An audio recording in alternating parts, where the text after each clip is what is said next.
Olá pessoal, hoje a nossa aula é sobre HTTP e REST.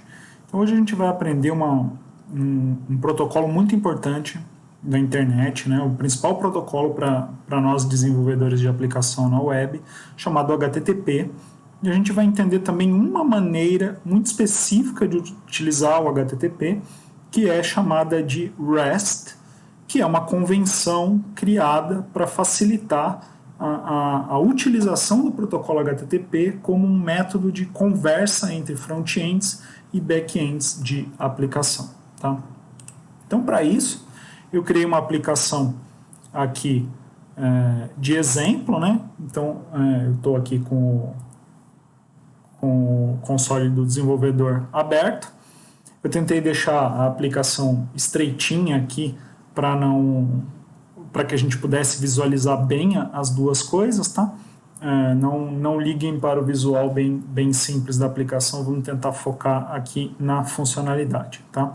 Então, a nossa ideia agora é entender como é que a gente faz a conversa entre front-end e back-end de uma maneira que você consiga criar todas as operações que a gente começou a chamar de CRUD, ou seja, criar novos registros, alterar registros, excluir registros e ler registros dos nossos bancos de dados. Tá? Então, a nossa intenção é conseguir criar tanto front-end quanto back-end e fazer os dois conversarem usando HTTP através de FET API, tá? Do nosso JavaScript.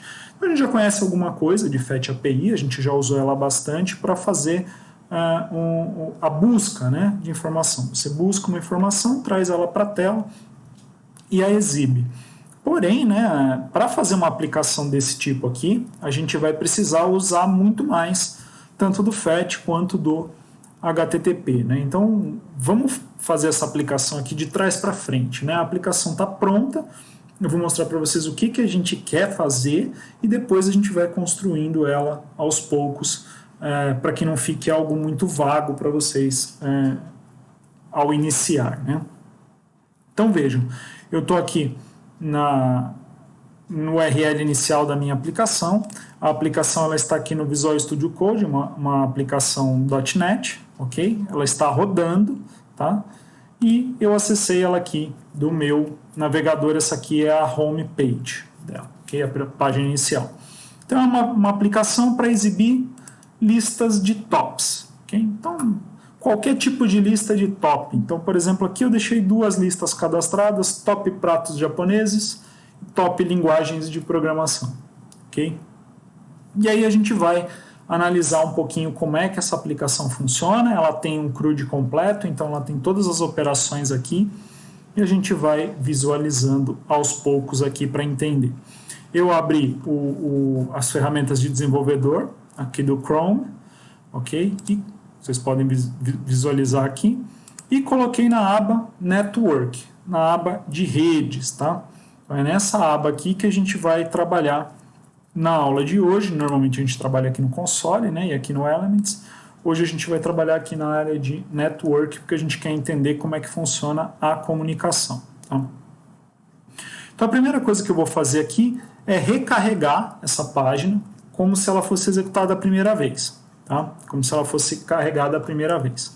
Então eu vou clicar aqui com o botão direito e vou usar essa opção aqui, ó, esvaziar cache e recarregamento forçado, para que a gente possa enxergar a história inteirinha de como funciona a conversa entre navegador e o servidor web. Tá? Então aqui a página foi carregada e ele carregou aqui em Network todo o histórico do que aconteceu. Né? Então a primeira coisa, ele fez uma chamada em localhost, né? Ou seja, justamente no endereço que a gente digitou, recebeu um status 200, um sinal de OK. Então aqui, essa coluna aqui me indica qual recurso ele buscou, o navegador buscou, né? E o servidor entregou para ele. O status me diz qual foi o resultado, se foi sucesso, se foi fracasso, se foi algum informativo. Aqui é um qualificador para a gente saber o que ele foi buscar, né? Qual o tipo de documento. Aqui ele está dizendo quem iniciou essa chamada, né? Então, da onde veio essa chamada. O tamanho do que foi transferido e o tempo que levou. E aqui a gente tem um histórico, né, uma timeline. Percebam que algumas coisas são paralelas, né? Ele consegue iniciar paralelamente, e aqui a gente tem, no final das contas, o 100% do tempo de transferência. Tá? E ele te diz aqui, inclusive, que o evento DonContentLoaded aconteceu com 536 milissegundos e o completo carregamento da página em 765 milissegundos. Okay? Então, aqui a gente tem então um entendimento do que aconteceu na história do carregamento dessa página. Tá? Então, primeiro ele carregou o HTML, tá? O iniciador é outro, na verdade foi o nosso atualizar aqui, né, que iniciou, ele não sabe dizer de onde, não foi um conteúdo da nossa página. Né? Depois ele buscou o CSS e o JavaScript que vieram do index, ou seja, dessa página aqui, né, que recebeu ao chamar aqui em cima. Perceba que ele só começa a baixar depois de terminado o HTML. E aí vem, né, dentro do estilo, uma chamada webFont, dentro do estilo da fonte, uma chamada a fonte especificamente. Tá? Então, essa aqui é a historinha de buscar a fonte do Google, que está sendo utilizada aqui. Depois, ele tem um fetch, okay? Iniciado pelo index.js, linha 91. Tá? É uma função iniciar. Quem assiste às minhas aulas sabe que a gente usa sempre esse nome aqui, né? Esse nome iniciar aqui nas nossas chamadas para o DonContentLoaded. E ele faz uma outra chamada também, que não está definida aqui, é um objeto chamado favicon.ico. Ele faz isso por padrão, se não tiver nenhum ícone definido. E no caso aqui, eu coloquei um íconezinho aqui, procurei na internet, baixei um íconezinho de joia e coloquei aqui na raiz da nossa página, só para ele encontrar. Então percebam que todos os nossos resultados foram 200, ou seja, ele teve sucesso em todo o carregamento. Tá? E aí ele consegue exibir a nossa página. Esses códigos de status aqui são códigos da linguagem HTTP, do protocolo de comunicação HTTP. Tá? Então, se você olhar, eu vou deixar esse link aí na descrição, existem diversos códigos, tá? Eles estão na RFC 2616 e na 7231. Você tem todas as respostas possíveis aqui de uma comunicação HTTP. Tá? Então, respostas entre 200 e 299, ou seja, na casa do 200, são respostas de sucesso. Tá? Então, a gente tem aqui 200, né? Que é um status de OK. Existem muitos aqui. Tá? Então, por exemplo, se você tiver uma resposta na faixa de 500, é porque o teu servidor teve algum problema. Se você tiver uma resposta na faixa dos 400, quer dizer que você, como cliente, né, o cliente web enviou uma requisição que o servidor entende como errada. Tá? Então, ele retorna um erro na casa de 400. E as principais são essas, né? A casa do 200, que a gente vai usar principais para o desenvolvedor, óbvio, né? Todas elas são importantes. Na faixa do 200, a gente vai enviar quando houve um sucesso lá no nosso back-end. Na faixa do 400, a gente vai enviar quando a requisição for problemática, né? De falar, não estou executando porque tem algum problema no pedido que você está me fazendo. E o 500 a gente vai devolver lá do back-end quando a aplicação der erro. Tá? Então, se a aplicação der erro, ela vai te retornar algum erro na faixa dos 500. Tá? Ok? Então, sempre olhem para isso aqui quando você quiser dar uma mensagem, dar um código de erro específico. Tá? 200 é o mais importante de todos. Tá? É o sucesso, o OK. Tá? Então vamos analisar a nossa aplicação, usar ela um pouquinho aqui e ver como ela reflete aqui no histórico da nossa comunicação. Né? Então cada ação que a gente fizer aqui que exigir uma nova comunicação, um novo fetch, ele vai aparecer aqui no nosso histórico. Tá? Então, por exemplo, digamos que eu venha aqui, né, na nossa busca e procure por uma palavra específica, por exemplo, prato. Tá? Se eu fizer uma busca aqui, olha o que a aplicação fez. Ó.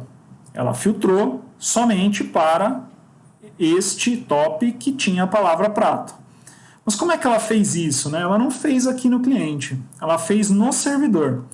Então percebam que foi iniciado aqui, ó, um fetch, né, que está na linha 71 do nosso index, aonde ele fez um fetch nessa URL aqui, ó. Percebam que ela é diferente das demais, né? Ele tinha feito um fetch aqui, ó, ao iniciar, né, por essa URL aqui, e agora ele fez para essa URL aqui. Vamos entender a diferença desses dois fetches.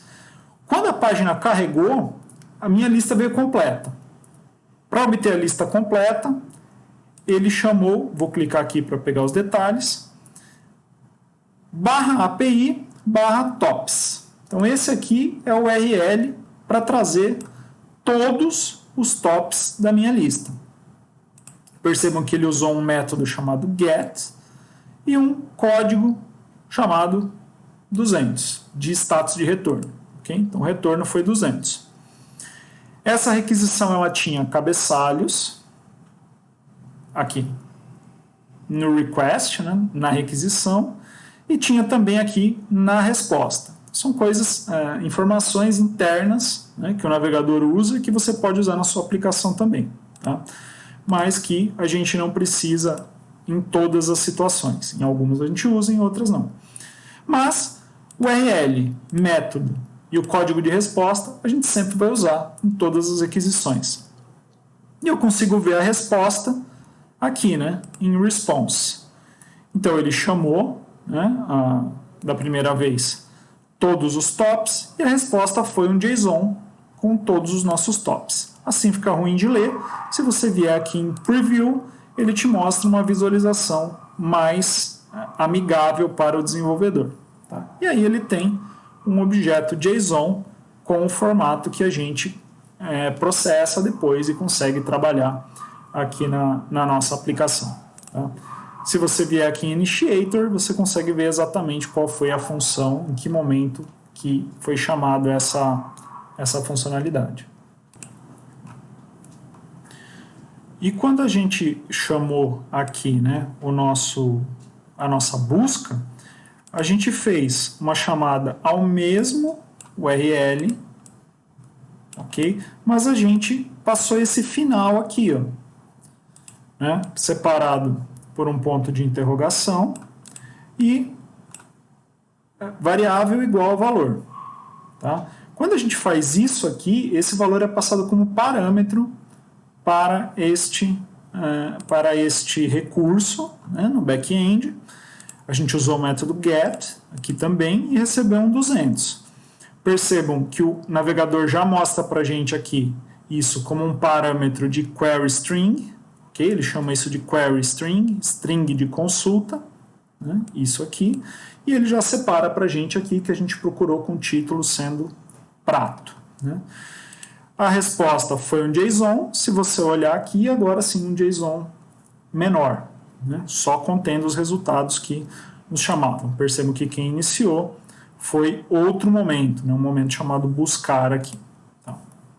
Então, se eu limpar aqui agora e buscar novamente, ele faz um novo fetch aqui e agora não passando nada no título, ok? E a resposta passa a ser o JSON completo novamente. Percebam que eu posso fazer qualquer teste aqui, se ele encontrar, ok? E ele traz para a gente o que contém. Se eu colocar alguma coisa que não existe, olha só, ele recebe também um ok, tá? Porém, a minha resposta vem com uma matriz vazia, né? Um array vazio, um arranjo vazio, tá? Porque não encontrei nada. Tá? É isso que está acontecendo aqui. Ok?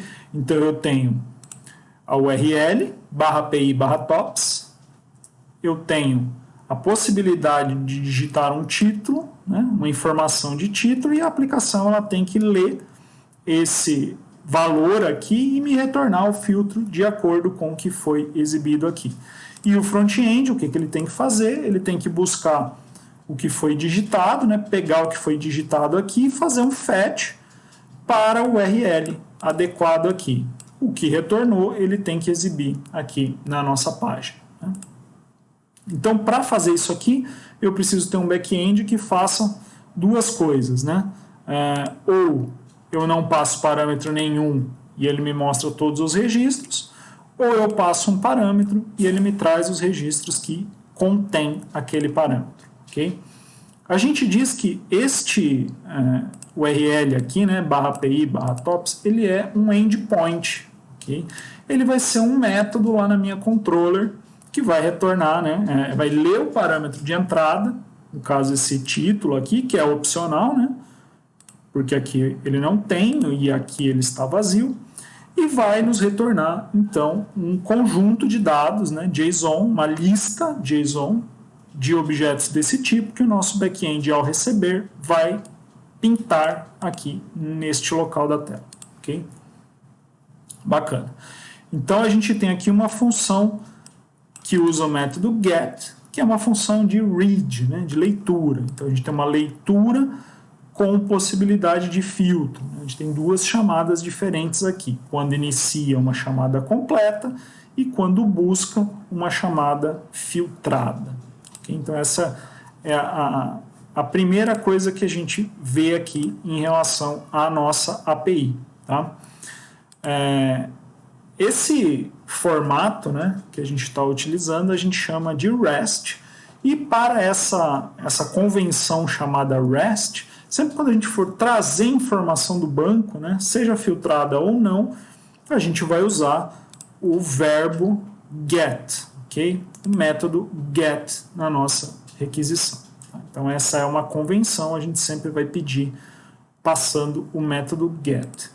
Mas o que isso quer dizer, né? Quando a gente faz um fetch lá na nossa aplicação, a gente tem a possibilidade de dizer tanto os nossos headers de request, adicionar ou alterar headers de request aqui, como mudar, além do nosso URL, também o método que a gente vai utilizar. Tá? Então, se a gente não falar nada, o método padrão é o get. Então, tudo que foi feito nesse curso até agora foram requisições do tipo get. E perceba que quando você busca por HTML, CSS, JavaScript, imagem, também você está fazendo tudo com get, porque ele é a chamada padrão do HTTP. Tá? É inclusive a mais utilizada. Bom, quando a gente clicar em um desses ícones, um desses itens aqui, né?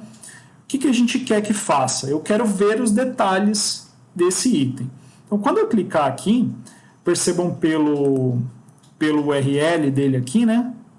Visualizar.html top igual ao identificador. Percebam que esse identificador ele muda conforme o item que foi selecionado. Isso aqui é a chave primária do registro no banco de dados. Tá? Então eu quero jogar isso aqui para uma outra página, né? Eu estou na index.html, eu quero jogar isso aqui numa outra página, só que essa página ela tem que se adaptar ao identificador que eu passar para lá. Tá? Então vamos ver aqui no top pratos japoneses como é que vai funcionar. Então eu vou clicar nesse link. Então primeira coisa, percebam, ele levou a gente para visualizar.html e aqui eu tenho uma query string, né? Então eu passei no meu link a informação de qual é o top que eu estou me referindo para visualizar essa página. Tá? E se eu tivesse clicado em outro, né, linguagem de programação, viria outro identificador aqui e eu tenho outra lista aqui. Então vamos pegar a nossa lista inicial. Então o que ele faz? Ele exibe novamente o título, né, e a quantidade de curtidas, e tem aqui uma lista de 5 itens, né, um top 5, a nossa aplicação, e a quantidade de curtidas de cada uma delas. Tá? E uma opção de alterar, de excluir e de voltar. Tá? Então vamos ver como é que funcionou o histórico do carregamento dessa página. Então primeiro ele carregou o URL onde foi clicada, né? Percebam que o iniciador dele foi outro, ou seja, vem de outra página, vem de outro lugar. Carregou o CSS e o JavaScript, tudo com sucesso. A fonte web, tudo com sucesso. E no final ele fez um fetch, okay? Que vem da linha 120 do método iniciar que a gente cria lá no nosso JavaScript. Então, vamos ver o que aconteceu aqui. Ó. Ele fez, né, logo ao iniciar, um get nesta URL aqui, ó, /API/tops, né, mesmo começo, e depois do /tops ele passou, percebam que isso não é uma query string, né, passou no URL mesmo, depois da barra aqui, o identificador do meu top. Então, essa URL diz que eu quero o meu top que tem esse ID aqui. Tá? Então, eu fiz uma requisição para um ID, para um top específico. Em vez de pedir uma lista, eu pedi um top específico. Então, a ideia é que isso aqui me retorne um objeto só e não um arranjo de objetos. Tá? Então, perceba que ele me deu um OK. Se eu olhar aqui na minha resposta, eu vejo que vem um JSON. Se eu der um preview, eu consigo ver exatamente que é um JSON que vem um único objeto. Quantidade de curtidas, identificador, os meus itens, né, pelas posições e o meu título. Na página inicial, eu tinha uma lista de objetos desse tipo. Tá? E aqui, como eu acessei aqui um outro tipo de URL, né? URL cujo final, depois de tops, ele tem o identificador, a minha aplicação faz uma coisa diferente. Ela me retorna esse top específico, em vez de me retornar uma lista de tops. Tá? Então, eu também preciso programar meu back-end para saber entender esse tipo de URL que me traz um elemento específico e não uma lista de elementos. Tá? Isso aqui também precisa ser programado no back-end. O resultado também foi um OK, ele conseguiu exibir normalmente. Tá? Então, vou voltar aqui. O URL do voltar é simples, né? Volta para a página inicial, não tem nenhum problema, não tem nada de diferente. E aqui eu tenho o URL de um novo top. Né? Então, eu quero criar um novo. Então, percebam que quando eu clico nesse link aqui, ó, esse link aqui, ele é um link simples também, só vai me jogar para uma outra página. Essa outra página, ela tem um formulário, ok, que vai me permitir criar um novo top aqui. Tá? Então, percebam no carregamento que ele carregou a página, estilo, fonte e mais nada. Aqui ele não fez nenhum fetch aqui. Percebam que não tem nenhum fetch aqui. Então, o que aconteceu? Carregou o formulário em branco, agora você digita e depois ele vai ter que fazer o fetch para enviar isso aí para o back-end. Tá? Então vamos ver o que vai acontecer aqui se a gente clicar direto em criar. Então, ó, percebam que ele não fez fetch nenhum, mas ele me disse que o título não foi informado. O que aconteceu aqui? Uma validação, né? Então ele validou o título, viu que não tinha nada e já nem deixou seguir. Adicionou aqui numa área da minha página, né, essa mensagem e deixou seguir. Então vamos colocar aqui, vamos criar uma lista, vamos chamar de cores legais. Eu vou colocar aqui azul, aqui vermelho e não vou colocar mais nenhuma. Vamos ver o que vai acontecer. Olha só. O que ele me disse? Ó, erro ao salvar o top, não foi informado o nome do item 3. Então, ó, ele fez uma validação aqui e me disse que esse item está errado e, obviamente, nem olhou os demais. Né? Mas vamos ver o que aconteceu aqui. Ó. Percebam que ele chegou a fazer um fetch? Tá? Então, essa validação aqui, depois do título, né, as validações dos itens, ela foi feita no back-end. E ela recebeu um status de 400. Um status da família de erro, né? Então, lembra lá, ó, 400 é um erro do cliente, ou seja, foi enviada alguma coisa errada. Então, vamos analisar um pouquinho melhor essa chamada aqui. Ó. Então, percebam, ele chamou /API/tops, que, aliás, é a mesma URL da página inicial, né? Percebam que é exatamente igual à URL que trazia todos os tops. Porém, ela usa outro método. Aqui, ó. Então, isso aqui indica que eu estou fazendo outro tipo de operação na minha lista de tops. Então, eu estou fazendo uma operação post. A operação post a gente usa para enviar resultados que têm que ser criados no banco de dados. Então você está enviando algo para ser criado do zero no banco de dados, tá? Quando você usa esse método POST. Isso é uma convenção do REST, tá? Daquilo que a gente chama de REST. E percebam que ele retornou para a gente um 400, que é um bad request. Então ele está me dizendo que a chamada está errada, ok? E aí percebam, né, que além dos headers de ida e volta, né, de request e de response, de requisição e de resposta, ele tem também aqui um payload do meu request. Então, o que isso quer dizer? Alguma coisa foi junto com o meu URL, né, que foi um JSON do que foi digitado aqui. Ó. Então, percebam, né, o front-end ele montou um JSON com tudo que estava aqui na tela e enviou isso aqui na requisição, em algo que ele chamou de payload, que é o corpo da requisição. Tá? E aí ele recebeu um 400 de resposta e no corpo da resposta um JSON aqui, que é uma mensagem, não foi informado o nome do item 3. A aplicação de front-end, ela olhou o código, viu que era um código de erro, pegou a mensagem de erro e mostrou aqui para o usuário. Tá? Então foi isso que aconteceu aqui. Se agora eu preencher completamente isso aqui,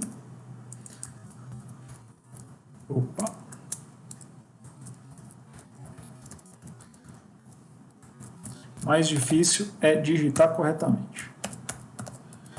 Ok, então agora eu digitei corretamente, vou clicar em criar, ele fez uma nova chamada aqui, né? Percebam que o URL é o mesmo, só que agora ele teve uma resposta 201 created.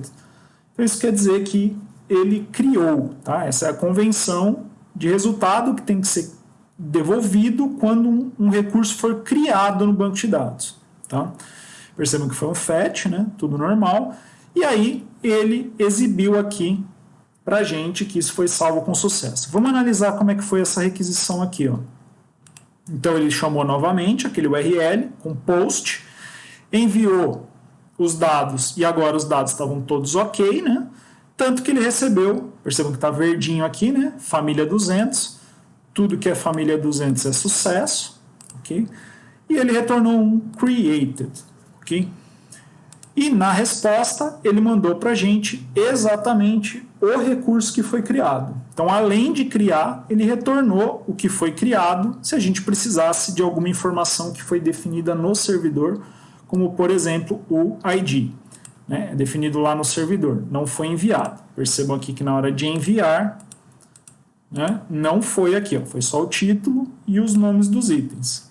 E na resposta, ele já retorna para a gente, além do título, né, número de curtidas e o identificador. Porque isso foi criado lá no servidor.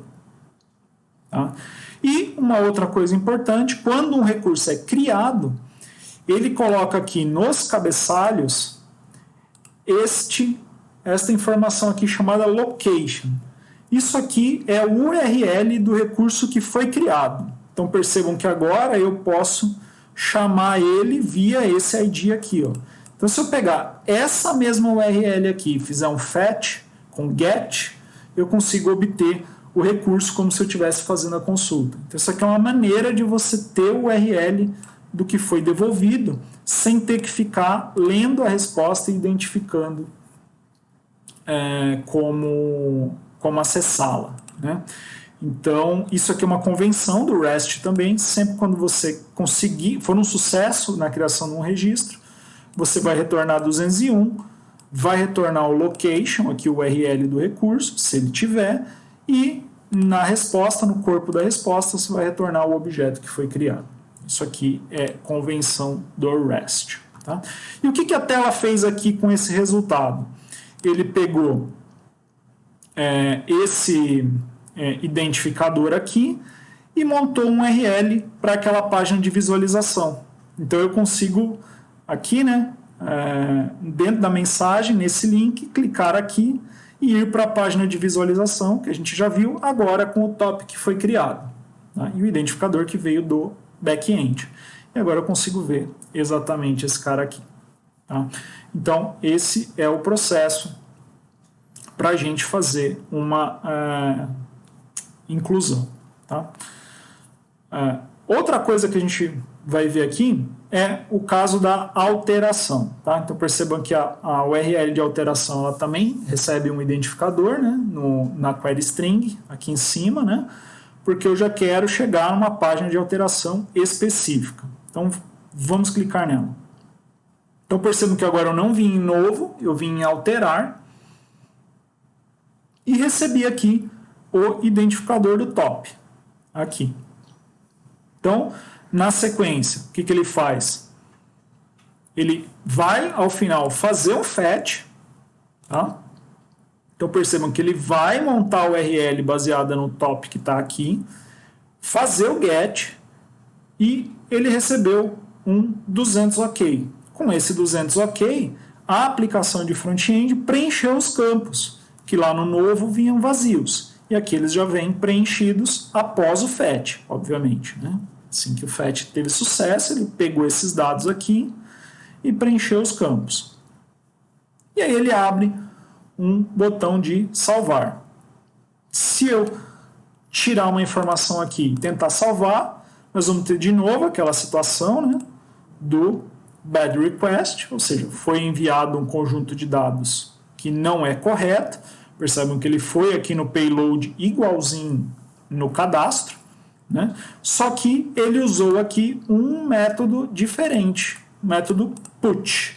Então, put, ou put, a gente usa em casos de alteração de um registro por completo, substituição de um registro por outro. Então, você tinha os dados antigos do seu top, agora você está mandando os novos dados do seu top. Quando você vai fazer essa alteração, que ela é completa, você usa put. Okay?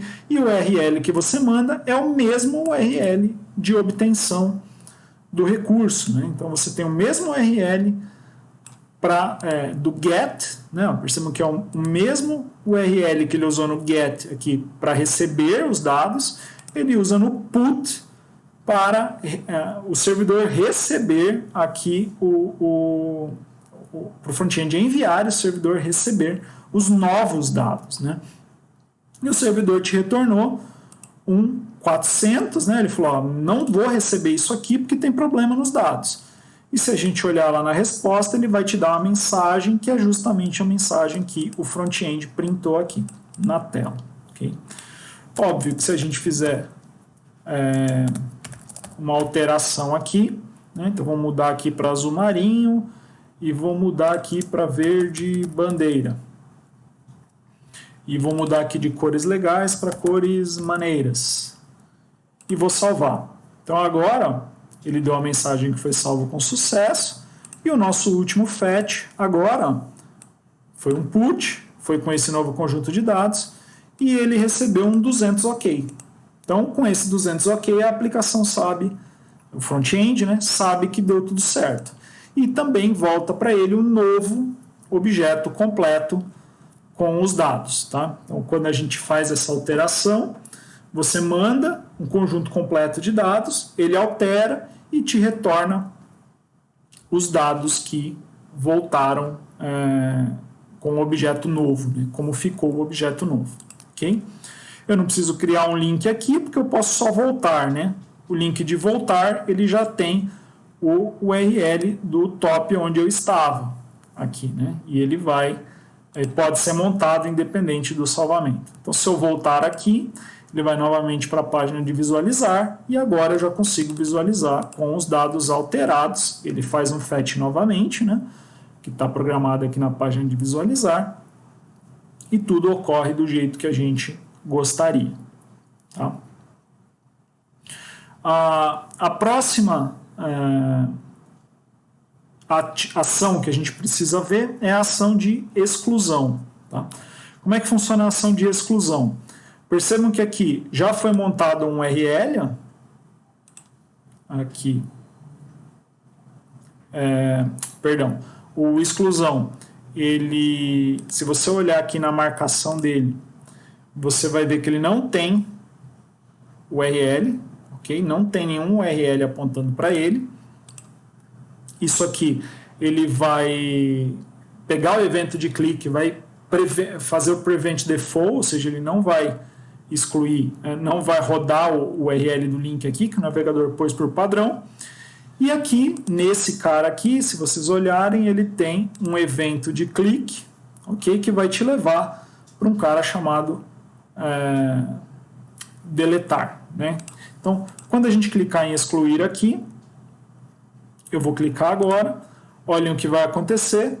Então, percebam, ele fez uma chamada ao servidor, aqui, ó, também no mesmo URL de visualização, né, no mesmo URL de get, mas agora passando o método delete. Quando ele passa o método delete, ele teve um 200 ok porque conseguiu ser excluído. Tá? Se ele não conseguisse ser excluído, ele teria aqui um 404 de não encontrado. Tá? E na resposta a gente não tem nenhuma informação. Por quê? Porque o 200 ok já é suficiente para a gente saber que o recurso foi excluído. Tá? Essa aqui é a convenção do REST para exclusão. Tá? E a gente pode voltar. Percebam que agora o único lugar para onde eu posso voltar é para home. Né? Ok? E aí a gente fez o processo completo do CRUD. Tá?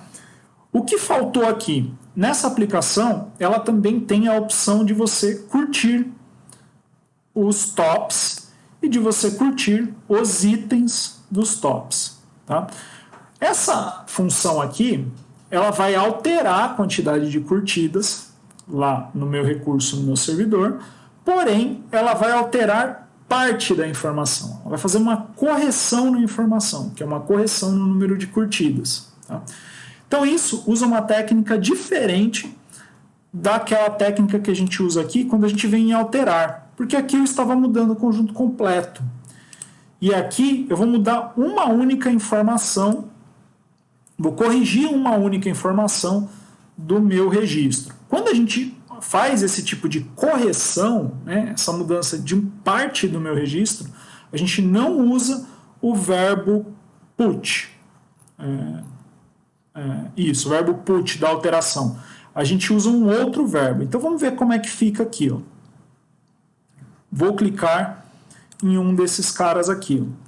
Então percebam que ele aumentou um na minha curtida aqui, mas não antes de fazer esta chamada fetch aqui. Ó.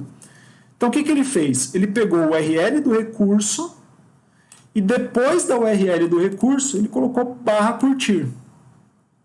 Ok? E usou o verbo patch. Então ele tem uma URL que pega um recurso e faz uma ação sobre um recurso, que é o barra curtir. E ele chama isso com o verbo patch, que indica uma alteração parcial nesse recurso.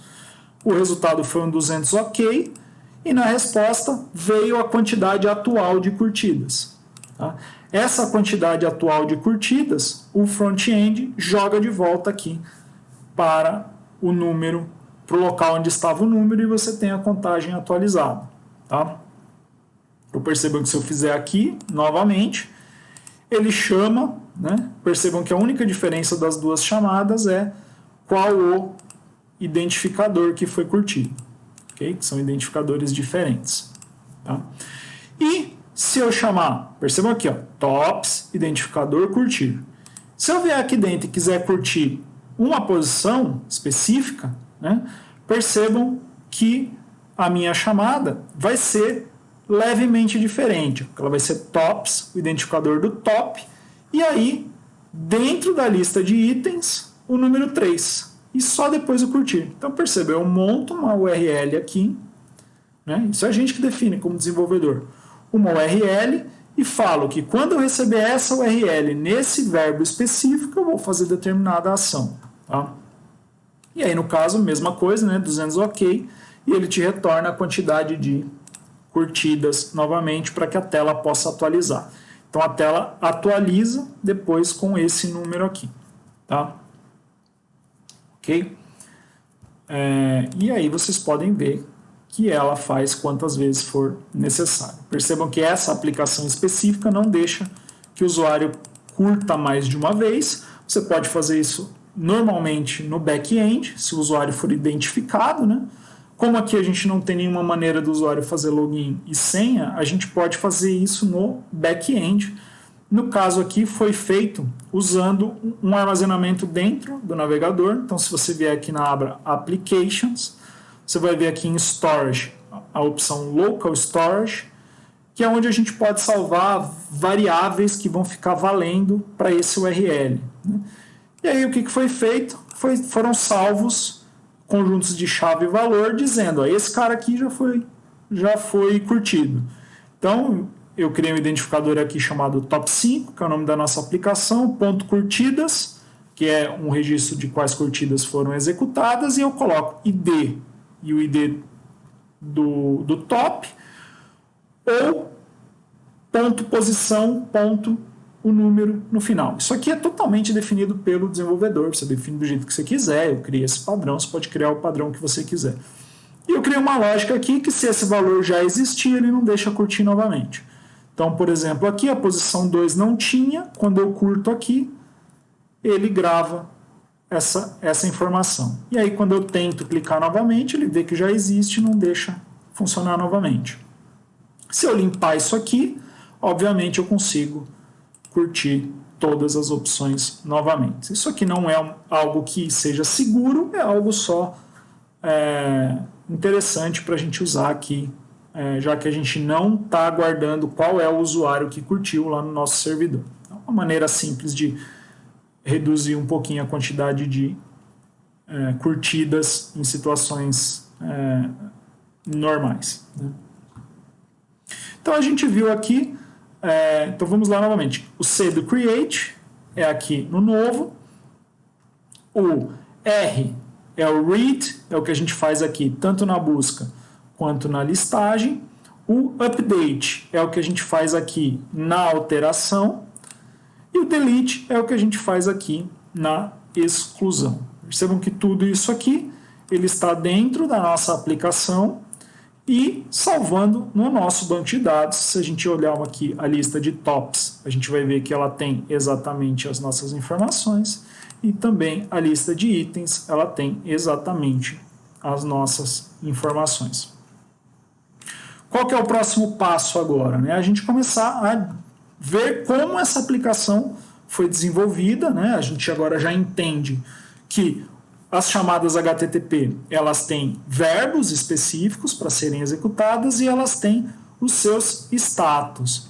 Elas podem ter também cabeçalhos, né, de ida e de volta, e conteúdos de ida e de volta, além das variáveis que podem estar incluídas, né, parâmetros, ou na URL, ou aqui embaixo, como a gente viu em outro exemplo, aqui, por exemplo, aqui, né, com as nossas query strings. Isso aqui entendido, a gente vai ter que escrever tanto o nosso front-end quanto o nosso back-end para fazer uso dessa convenção REST para fazer a comunicação com a nossa aplicação. Okay? Então, nos nossos próximos vídeos, a gente vai ver como essa aplicação foi construída e estudando cada um dos passos dela para a gente chegar neste ponto de uma aplicação completa usando o REST. Então, muito obrigado por assistir e até a nossa próxima aula.